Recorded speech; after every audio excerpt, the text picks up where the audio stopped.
name's Shannon Crossin and welcome back to Shanling Station. So today I am talking about K-pop. So if you didn't know what K-pop is, it is Korean pop. So Korean music. I've been listening to K-pop since I was in year 11, so 2016. But here are some questions that I found on the internet for me to answer about K-pop, and then I'll just go into more detail as to why I like the songs or my biases. I won't list all of my biases because I do have over 60. So maybe if you enjoy this video, I could make little ones on certain groups. Maybe if you want me to make a podcast just on Stray Kids or BTS or Twice or Blackpink, like just an individual group or solo artist, then I will. But this is very like out of the zone of doing, gaming, because I do have other interests other than gaming, so I thought I could incorporate that into this podcast. So yeah, the first question that is on I found online was first K-pop song. So my first K-pop song that I ever listened to, I actually watched Shane Dawson react to K-pop, but at the time he kept on mentioning it as J-pop. So for a short amount of time, like 2015, I thought that Super Junior and Twice were actually J-pop and not K-pop. So my first actual song that I heard from that was like Korean was obviously Gangnam Style in 2012, as that was like huge. I had that for my leaving party when I moved to the southwest from the southeast of England. And then the second one was Ooh Ah by Twice, and then the third one was Magic by Super Junior, one of my favorite songs by Super Junior. But my first ever song that got me into K-pop was probably Blood, Sweat and Tears by BTS. I watched Daz Black, if you don't know who that is. He's like an old Vine star. Now he does YouTube reacts and YouTube gaming. And he was reacting to Blood, Sweat and Tears, and that just really got me into it.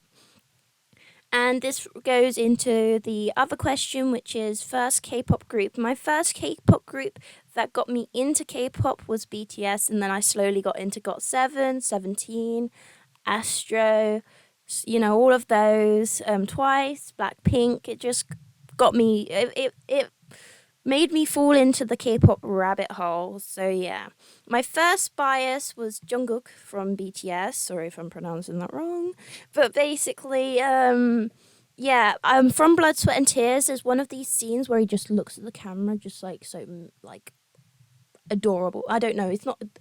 It's hot, and I was just like, who is he? And my current ultimate bias has to be Jungkook still.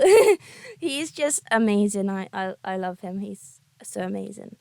My current fandoms, I have a few, but the one that I'm like 100% into is BTS still, which is ARMY, and also Stay, which is Stray Kids. I also am a Once, which is Twice, and Blink, like Blackpink. My favorite girl and boy group. So my favorite girl group has to be Twice. It used to be Blackpink, but I love more of the Twice songs. I still love Blackpink as well. My favorite boy group has to be BTS, and my favorite co-ed group is KARD. And my favorite boy rock band, because it's like quite a few different genres, probably has to be The Rose. If you don't know who they are, you should definitely check them out. They're so good. And my next question is my favorite solo artist. So I like quite a few solo artists. One of my favorites is Eric Nam. If you don't know who they are, he is amazing. His voice is just amazing. Voice to my ears. It's so good. And then my favorite female solo artist probably has to be Taeyeon from Girls' Generation. That's where she was from. I don't know if Girls' Generation are still around. I haven't really heard anything from them since. But Taeyeon is my bias from Girls' Generation. My favorite song from Eric Nam is probably Paradise. I love that song. And my favorite song from Taeyeon is probably Fine or 1111. That is very good as well. My favorite dance. So my favorite dance to do is probably Dance the Night Away by Twice. The hardest one, which I wish I could do, is Rockin' by Teen Top. If you haven't watched that, check it out. It is crazy, crazy. My favorite boy dance probably has to be Just One Day by BTS. I love that like dance. There's like basically in K-pop there's dance practices where they are like in front of a mirror and they record their dances so that the fans could kind of easily like copy it. And then my next question is my first K drama, which my first K drama was Playful Kiss, and I watched all of the versions of that. So I watched Missing Kiss and Mischievous Kiss. So it's basically kind of all based on the same story, but it's like one's Chinese, one's Japanese, and one's Korean. And also it says my favorite K drama. My favorite K drama has to be Boys Over Flowers. It was made in 2009, and it has my favorite actor in it, who is Lee Min-ho. He is so cute. I like him. And I blame them for my taste in boys because, yeah. Anyways, my favorite song and album has to be my favorite song. High is either Butterfly by BTS or We Are Bulletproof the Eternal from BTS.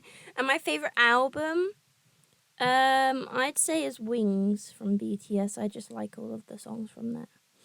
I've collected quite a few albums. I haven't got loads. I think I've got about 6 or 7 albums. I don't have loads. I've also got an NCT record as well. I don't really have a record player, so it's just for display. The thing is with K-pop albums, you don't really play them. That's the thing. You don't play them because they're very expensive.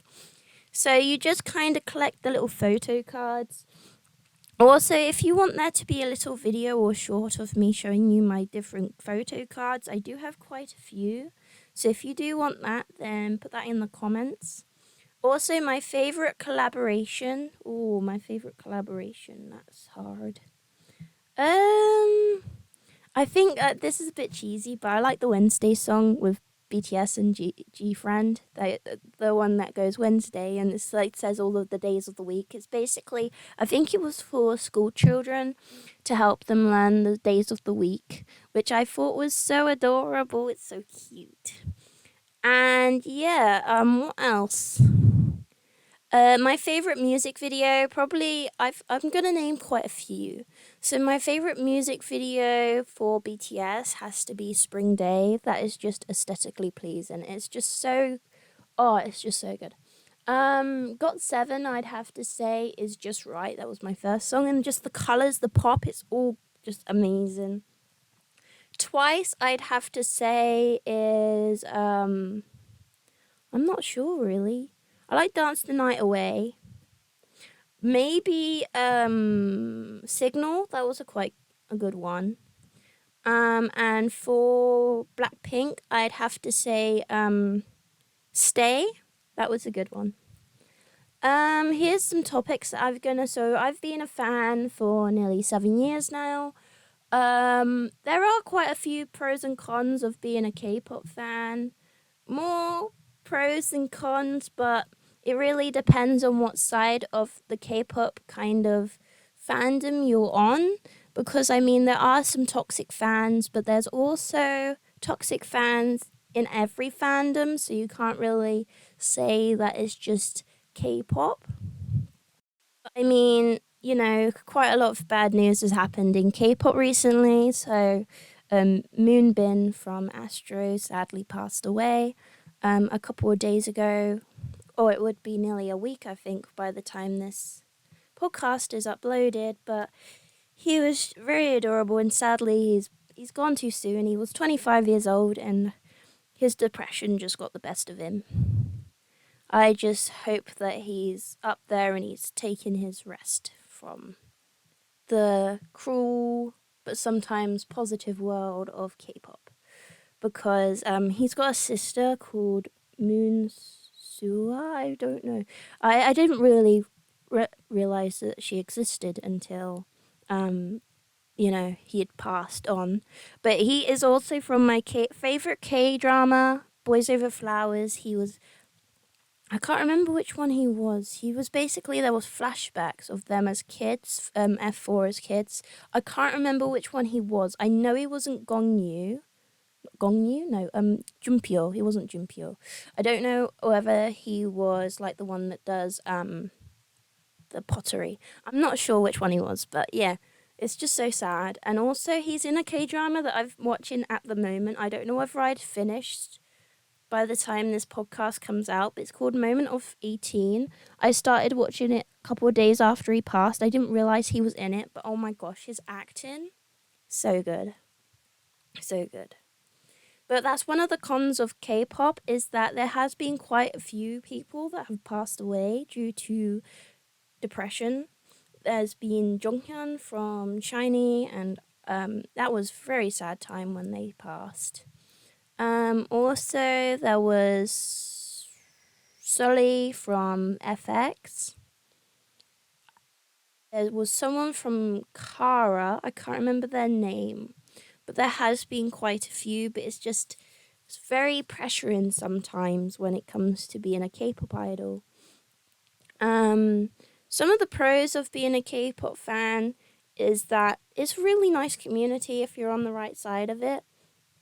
I used to have a group on Facebook called Kpop Krazy. I'm not really on it much anymore because it did get overtaken by quite a lot of toxic fans. So I decided just to archive it. I used to have a K-pop YouTube channel. I don't know whether I mentioned that in my last podcast. And it was basically just edits of like my favorite idols. Let's just say I wouldn't be able to post them on here because they do have copyright claims on them, because I wasn't really that knowledgeable about copyright, but I am now. That's why I use Epidemic Sounds. What does K-pop mean to me? Which is one of the questions I ask myself. Basically, K-pop is just amazing. I mean, there are sad stuff that happens, but it's like once you've gone across the barrier of, oh, I'm not going to listen to this or I'm not going to watch this because I can't understand it, your world kind of opens up a lot more. I mean, before K-pop, I was into BL dramas, and if you want me to make a podcast on my favorite BL dramas, then sure. I've also been into J-pop as well. I like baby metal, and I'm into like Studio Ghibli films. So it kind of opens your horizons on different media by not just watching stuff that's English. I know not recently, a couple of years back, there was a huge series on Netflix called Squid Games, which got quite a few people into K-pop. But quite a lot of toxic fans say that like, oh, they only like them because they were westernized or something like that. But I mean, it doesn't really matter when you got into K-pop. It's just, as long as you like them and respect them, that's fine. There's these fans called Saesongs, which are basically like stalker fans. So they stalk the idols, they try to get into their dressing rooms, they try to steal their clothes, there's been quite a few times when Jungkook's gone into, like, out of an airplane, gone through the airport, and nearly had his bag stolen by one of the fans. Now, to me, that's not a fan. Because, to me, being a fan of someone, you also need to remember that K-pop idols are human. They're the same as us. They've just sing for a living and dance, and they've got loads of people that look up to them, but they are still human. I mean, there's been quite a lot of K-pop idols have gone into controversy. So like Woojin from Stray Kids, which personally I don't really support him anymore because he apparently allegedly bullied the idols in Stray Kids, and I got badly bullied when I was in school, so I don't really want to support a bully. I don't really mind other people that support him though. What else? Chris Wu, he was very naughty. He was very horrible. So he's no longer in EXO anymore, and I think he's in prison now. But people need to remember that K-pop idols are human. You know, they are gonna do stuff like that. That doesn't mean it's right, but they are gonna do stuff like that. It's like when people see idols, I think they saw Jungkook with a vape in one of his streams and they went absolutely crazy. It's a vape. He's what, he's 25, I think now. You know, he's an adult. He's allowed to do what he wants if he's an adult. Also, I don't blame them. Being a K-pop idol is very stressful if you need that kind of thing to help you get through the day. You know? Also, I'll name some more of the K dramas that I like watching. So some of the K dramas that I've watched are Strong Women Do Bong Soon, very good. Weightlifting Kim Bok Joo. I think that was my second one that I watched. Very good. Some of the ones that I've watched recently actually I haven't really seen many recently other than Moments of 18, which is really good. It's a very good one. One of the main person I think is from Produce 10. Is it 101 or I think it's Produce 101. But basically, in K-pop, you have like survival shows. So the only one that I've watched of a survival show is Island, which is where the group Enhypen came from. Unfortunately, my favorite guy did not go through to Enhypen, but he is in, I think it's An Team or something. I can't remember the name of the group, but he's with Tucky. So my favorite in Island was K. He was very tall, very talented, but I think maybe he just wasn't, good enough for Enhypen. But my bias in Enhypen is Heesung. He's my bias. It was weird watching it though, because quite a lot of the people that were in Ireland were a lot younger than me. So it's like they're basically babies, and they already know what they want to do with their life. It took me until 21, 22, this age, to actually realize what I wanted to do, which is be a film director and be a foster mom. So hopefully I can do that in the future. But yeah, also a question for people down below, if you've gotten this far into the podcast, who's your favorite K-pop group? Are you even a K-pop fan? If you are, that's good. If you're not, that's okay as well. I used to be one of those K-pop fans when I was 16, 17, that I was like very defensive of being a K-pop fan, because quite a lot of people used to say the same thing to me. Oh, they look like girls. Oh, they all look the same. Oh, they sound like girls. But the thing is, when you grow up a bit, you think, and I like them. Doesn't really matter what they look like or what they sound like. If they make you happy, then they make you happy. I mean, when I'm got enough money, I'm gonna get a BTS tattoo to go near my one that I have now. I've got a cat whisker one, which is for Dan and Phil, some YouTubers. But yeah, I think that's all for this episode. I know it's only 19 minutes long, but I don't really know what else to say now. But yeah, thank you so much for watching. If you enjoyed this episode, make sure to give it a like and comment some stuff about K-pop that you like. Just like, oh my god, I love Felix, just put that in the comments. Because we need a place where we can fangirl. But yeah, also make sure to hit that notification bell so you know when I am uploading a video or when I go live. And I shall see you in the next podcast. Bye, Shanlings. Bye.